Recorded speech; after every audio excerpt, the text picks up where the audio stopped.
अस्सलाम वालेकुम स्टूडेंट्स। आज का जो हमारा टॉपिक है वो है relationship between circulation and vorticity. Circulation के लास्ट लेक्चर में आपको बताया क्या होता है, किसी भी क्लोज्ड कर्व के अलोंग जो फ्लूइड जो है वो जितना फ्लो कर रहा होगा उसको हम सर्कुलेशन बोलते हैं, या किसी भी क्लोज कर्व के अलोंग जो फ्लूइड रोटेट करता है उसको सर्कुलेशन कहा जाता है। उसको डिनोट करते हैं गैमा के साथ। और वोर्टिसिटी क्या होती है? वोर्टिसिटी भी रोटेशन को ही बोलते हैं, डेल क्रॉस वी। उसको हम डिनोट करते हैं जीटा के साथ। या इसका सेकंड नाम है, इसके रिलेशनशिप का सेकंड नाम है स्टोक्स थ्योरम। ठीक है, स्टोक्स थ्योरम को आप लेके चलेंगे तो इसमें मतलब आप इसको सॉल्व करते जाएं तो ये सर्कुलेशन और वोर्टिसिटी के दरमियान जो है वो एक रिलेशन बन जाएगा। अच्छा, स्टोक्स थ्योरम की स्टेटमेंट क्या है? The circulation around any closed curve C drawn in the fluid is the normal surface integral of the vorticity vector over any open two-sided surface S lying entirely within the fluid and having C as its boundary। कहते हैं, ये Stokes theorem की basically statement लिखी है। Relationship हमने find करना है circulation और वोर्टिसिटी के दरमियान। स्टेटमेंट लिखी है स्टोक्स थ्योरम की, फिर आगे उसका प्रूफ किया हुआ है। तो क्या है कि circulation any closed curve C drawn in the fluid is the normal. अच्छा, ये अब आ गई सर्कुलेशन। सर्कुलेशन क्योंकि हम पिछले लेक्चर में प्रूव कर चुके हैं, जो गेमा है वो is equal to integral V dot D R होता है।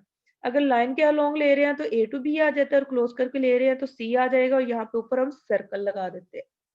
अब ये किसके इक्वल होगा? Is the normal surface integral of vorticity vector. Vorticity vector के नॉर्मल के सरफेस इंटीग्रल के इक्वल होगा।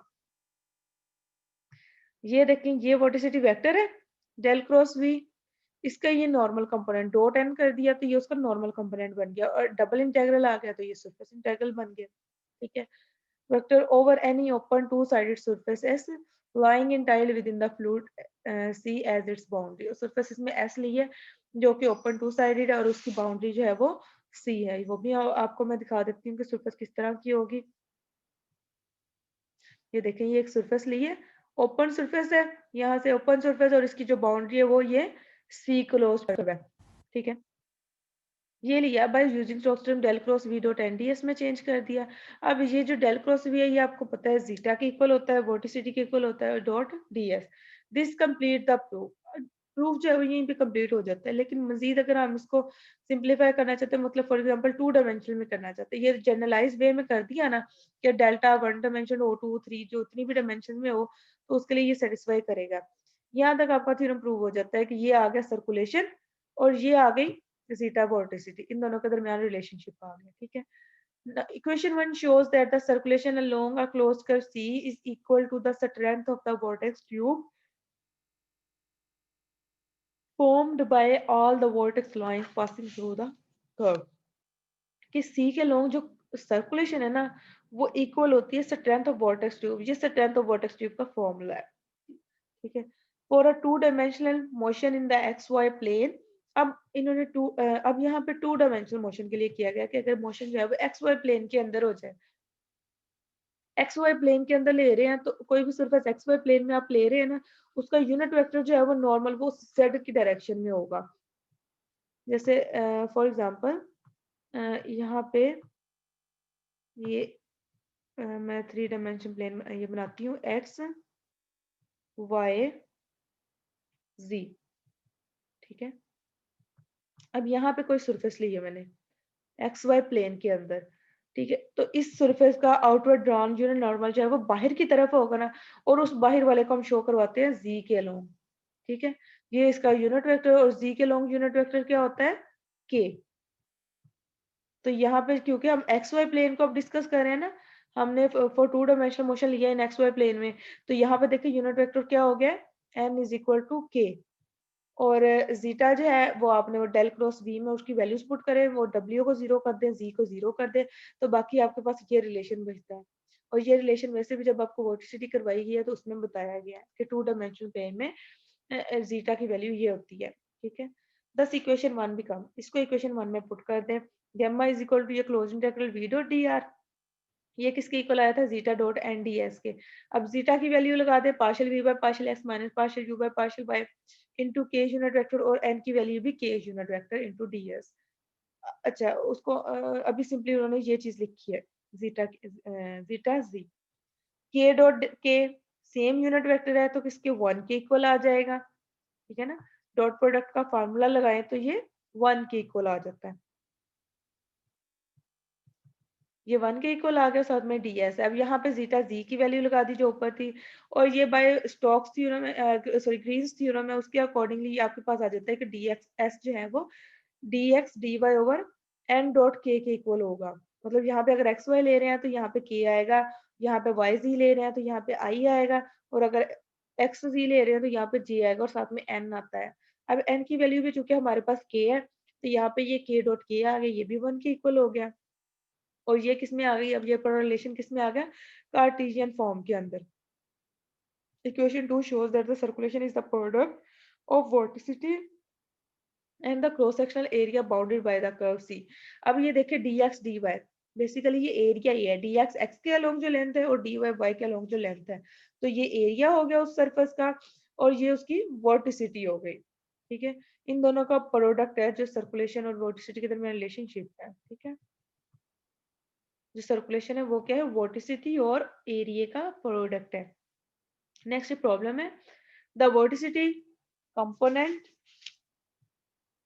for a certain flow field are given by the velocity component for a certain flow field are given by u is equal to x plus y, v is equal to x square minus y.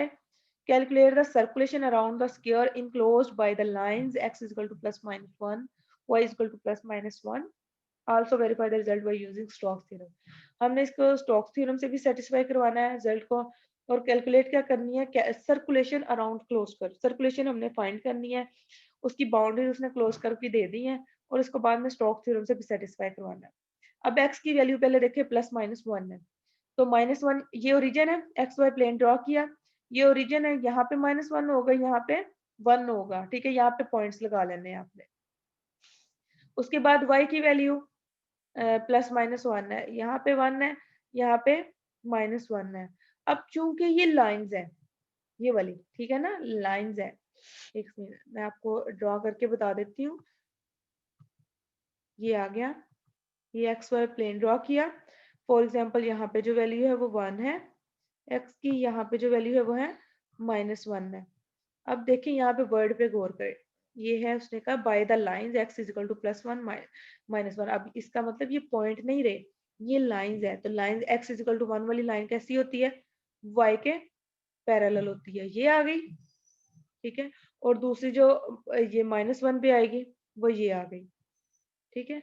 और फिर y is equal to plus 1 और minus one यहाँ पे आ जाएगा, तो ये y is equal to minus 1 की line ये वाली हो गई, और y is equal to plus 1 की लाइन जो हो गई ये वाली हो गई, ठीक है। इस तरह से आपने बॉक्स बना लेना है।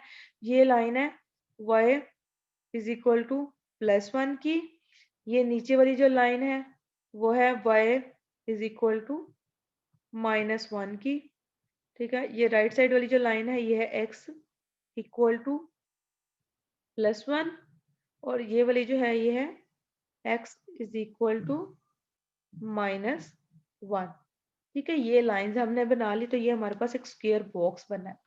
The square enclosed by the lines in shown figure, the circulation around the square is given by.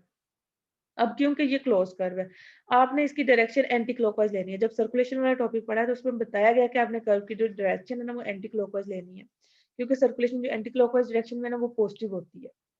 तो यहाँ से क्या एंटी क्लॉकवाइज यहाँ से चलना शुरू करें, तो ये ए बी सी डी, अब यहाँ पे स्टॉप नहीं करना है, अगर ए बी सी डी तक स्टॉप करेंगे तो ये ओपन है, ओपन कर्व है, ये क्लोज नहीं हुआ। जब डी से दोबारा ए तक आएंगे तो क्लोज होगा। तो सर्कुलेशन हमने किसके अलोंग फाइंड करनी है, A B C D A, और सर्कुलेशन का फॉर्मूला क्या है, V dot D R. V उसने गिवन है, दिया हुआ एक्स वाई प्लेन के अंदर यू और वी गिवन है, इसकी कंपोनेंट गिवन है, और डी आर, अब देखिए आर नहीं है हमारे पास, तो आपके पास 3-4 फॉर्मूले थे, एक वी डॉट डी आर था, एक V dot T D S था, एक हमारे पास कार्टेशियन फॉर्म के अंदर था, तो आपने उसके अकॉर्डिंगली लगाना है। अब यू भी कार्टेशियन फॉर्म में हमें गिवन है, हम इसकी वैल्यू लगा लेते हैं। v डॉट डी आर अगर टू डायमेंशनल प्लेन में करेंगे तो ये U D X plus V D Y आ जाएगा, ठीक है ना। इस तरह से आएगा। यहाँ पे देखें v की वैल्यू क्या होती है, u i plus v j plus डब्ल्यू के, ये v की वैल्यू हो गई, ठीक है। आपने डॉट प्रोडक्ट फाइंड करना है किसके साथ, डी आर है तो ये हो जाएगा डी एक्स आई प्लस डी वाई जे प्लस डी जी के, ठीक है। तो इक्वल किस में आएगा, ये इसका डॉट प्रोडक्ट आप ले, ये दरमियान में डॉट प्रोडक्ट है, ठीक है। तो आई वाला आई के साथ मल्टीप्लाई होगा तो यू डी एक्स आ गया, वी वाला वी के साथ मल्टीप्लाई, सॉरी जे वाला जे के साथ मल्टीप्लाई होगा तो वी डी वाई आ गया, और के वाला के के साथ मल्टीप्लाई होगा तो ये डब्ल्यू डी जी आ गया।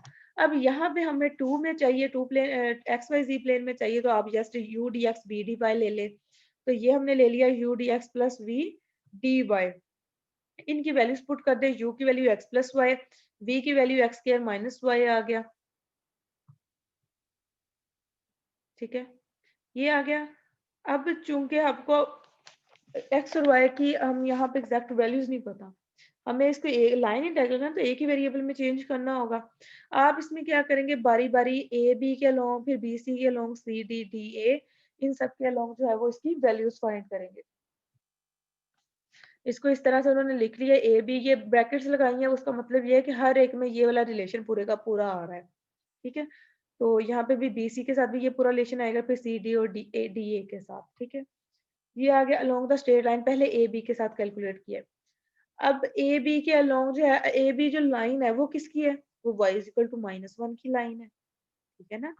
ये जो हमने लाइन यहाँ पे बनाई थी ए बी के अलोंग, यहाँ पे ये जो है ये y इज इक्वल टू -1 है यहाँ पे, लेकिन x क्या कर रहा है, x -1 से 1 तक चेंज हो रहा है, तो वही लगा दी यहाँ पे कि y इज इक्वल टू -1 है और x वेरी कर रहा है फ्रॉम -1 टू 1।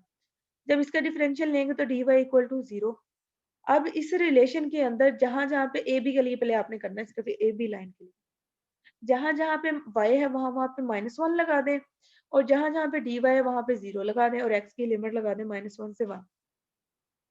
देखिए x प्लस वाई है, y की जगह पे -1 आ गया, और dy यहाँ पे भी y की जगह पे -1 आएगा, dy की 0 है तो इस पूरे की वजह से ये 0 हो जाएगा। साथ में dx, अब ये पूरा इंटीग्रल x में चेंज हो गया है तो इसकी लिमिट लगा दें -1 से 1, ये x की लिमिट लगा दी, इसकी इंटीग्रेशन की आंसर आ गया -2, ठीक है। उसके बाद आपने बी सी के अलोंग कर लेना है सिमिलर वे में। बी सी के अलोंग जो है वो y तो वेरी कर रहा है, लेकिन वो लाइन है x इज इक्वल टू 1 की, उसके अकॉर्डिंगली आपने इसको सोल्व करना है, फिर सी डी और डी ए, ठीक है, इनको आपने सॉल्व कर लेना है। इन सब के आंसर जो है वो -2 आ रहे हैं, और एंड पे इन सबको ऐड अप कर देना है आपने। ऐड करने से क्या आ गया, ये -4 आंसर दे रहा है, ठीक है, ये -4 आ गया। अब उन्होंने कहा था इसकी वेरिफिकेशन करें bye using Stokes theorem, Stokes theorem use करते हुए आपने इसकी वेरिफिकेशन भी करनी है। अब टू में है ना, टू प्लेन में एक्स वाई में, उसमें हमने देखा क्या आता है, partial we by partial x minus partial you by partial Y into d x D y आता है, ठीक है। और इसकी वैल्यूज लगा दें, वी और यू की वैल्यूज लगा दें, वी का डिफरेंशियल करना है विद रिस्पेक्ट टू एक्स, और यू को करना है आपने वाई के रिस्पेक्ट से, तो ये चीज आ गई 2x-1। और सरफेस इंटीग्रल है ना, अब सरफेस में देखें एक्स कहाँ से कहाँ तक चेंज हो रहा है, -1 से 1 तक, वाई चेंज हो रहा है -1 से 1 तक, तो दोनों की लिमिट्स लगा दें यहाँ पे, तो इसका भी इंटीग्रेट करेंगे तो आंसर देखिए क्या आ रहा है, -4। पहले डी वाई है तो आपने वाई के रिस्पेक्ट से इसको इंटीग्रेट कर लेना है, फिर एक्स के रिस्पेक्ट से करना है, आंसर जो है वो आ रहा है -4, तो ये इससे भी सेटिस्फाई हो गया।